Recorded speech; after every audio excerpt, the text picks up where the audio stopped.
Good morning, students. It's time to learn next chapter of social studies, that is chapter number 9, weather and climate.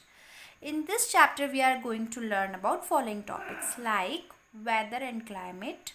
In this topic we are going to learn about what is weather, what is climate, factors that affect climate. In this topic, we are going to learn about distance from the equator, altitude, height above the sea level, distance from the sea, direction of winds, humidity, climatic zone.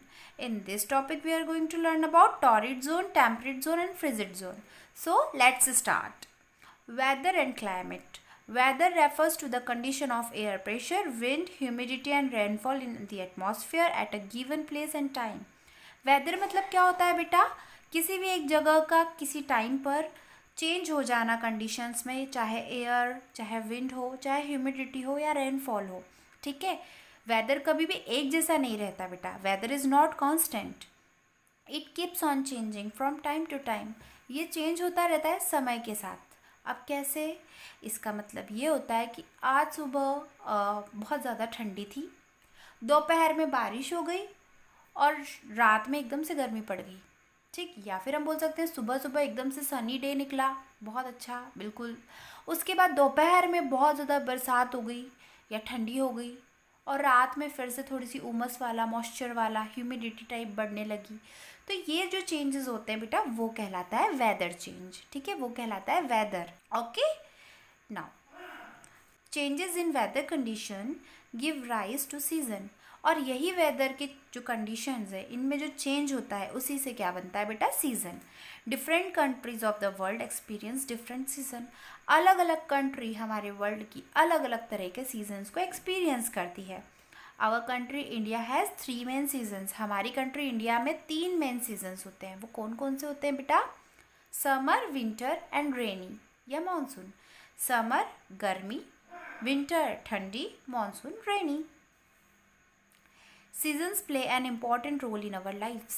हमारी ज़िंदगी में season का एक बहुत अहम भूमिका है. They determine the food we eat, the cloth we wear, the occupation we follow, the kind of houses we live in and even the crops that farmers grow. अब बेटा सीजन्स हमारे लिए इतने इम्पॉर्टेंट क्यों है? क्योंकि सीजन्स के साथ साथ, बदलते सीजन्स के साथ हमारा खान पान चेंज हो जाता है, खान पान बदल जाता है, हमारे पहनने के कपड़े बदल जाते हैं. गर्मी में हम कॉटन क्लॉथ्स पहनना पसंद करते हैं ताकि हमें गर्मी ना लगे, है ना. और ठंडी में हम लोग थोड़े गर्म कपड़े पहनना पसंद करते हैं ताकि हमारी बॉडी को ठंड ना लग जाए. ठीक है. इसी के साथ हमारी लाइफ में कई सारे चेंजेस होते हैं. बदलते सीजन्स के साथ हमारा खान पान बदलता है. इवन क्रॉप्स जो उगाने के होते हैं, जो फार्मर उगाते हैं, वो भी चेंज हो जाता है उनका. ठीक. Seasons even influence our life style. हमारी ज़िंदगी, हमारी लाइफ स्टाइल जो है उसको भी जो है ये इन्फ्लुएंस करता है सीज़न. हमारे ही इंडिया के अलग अलग जगह पर रहने वाले लोग, अलग अलग रीजन के लोग अलग अलग तरह की लाइफ स्टाइल्स को फॉलो करते हैं या जीते हैं. फॉर एग्ज़ाम्पल, जैसे ही गर्मी का सीज़न ख़त्म होता है, ठंडी का सीज़न आता है. When the season changes, people wear warm woolen cloths. तो लोग क्या पहनना स्टार्ट कर देते हैं? ऊनी गर्म कपड़े. In a place where there is heavy rainfall, people often make houses with pointed roofs so that rain water can slide down easily.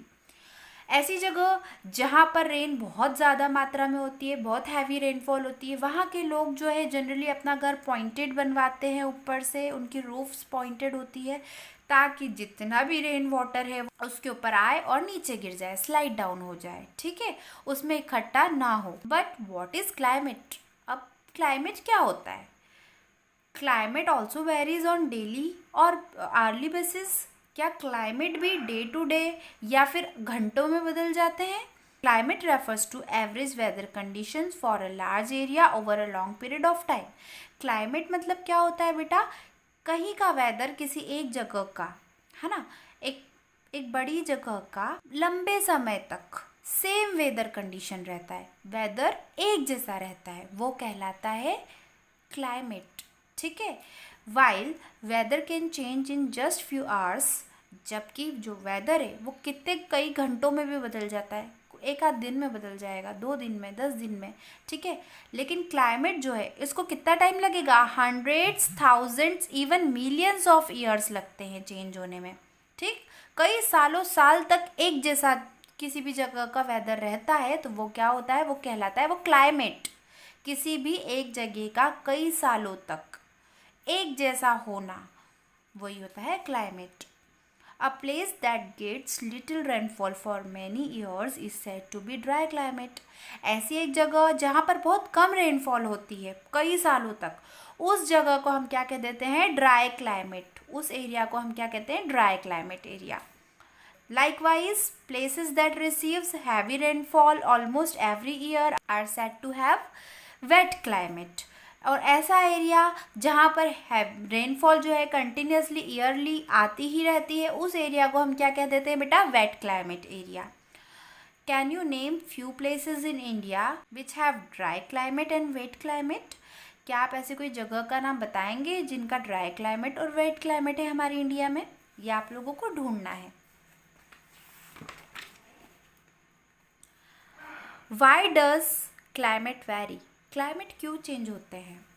The world can be divided into 7 major climatic regions. हमारा world 7 major climatic regions में divided है। The climate of a place depends on the temperature of air. किसी भी जगह का climate depend करता है उस पर्टिकुलर एरिया की एयर के टेम्परेचर पे। The sun is the main source of heat and light. सन हमारे लिए मेन सोर्स है किसका बेटा, हीट और लाइट का। But all places on earth do not receive the same amount of heat. पर इस पृथ्वी पे हर जगह पर same amount of heat and light present नहीं होती। Many factors influence the distribution of heat on the earth, thus affecting the climate of a place. और कई सारे ऐसे फैक्टर्स हैं जिस वजह से ऐसा होता है कि सन की हीट और पृथ्वी पर हर जगह पर सेम नहीं होती, और इसी वजह से जो है किसी भी एक प्लेस का क्लाइमेट जो होता है वो अफेक्ट होता है। अब वो फैक्टर्स कौन कौन से हैं? फैक्टर्स दैट अफेक्ट क्लाइमेट, ऐसे फैक्टर्स जो क्लाइमेट को अफेक्ट करते हैं।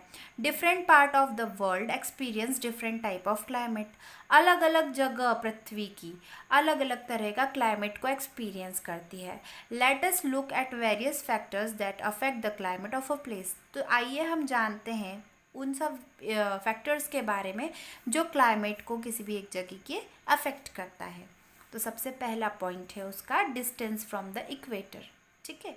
The climate of a place depends on it's latitude.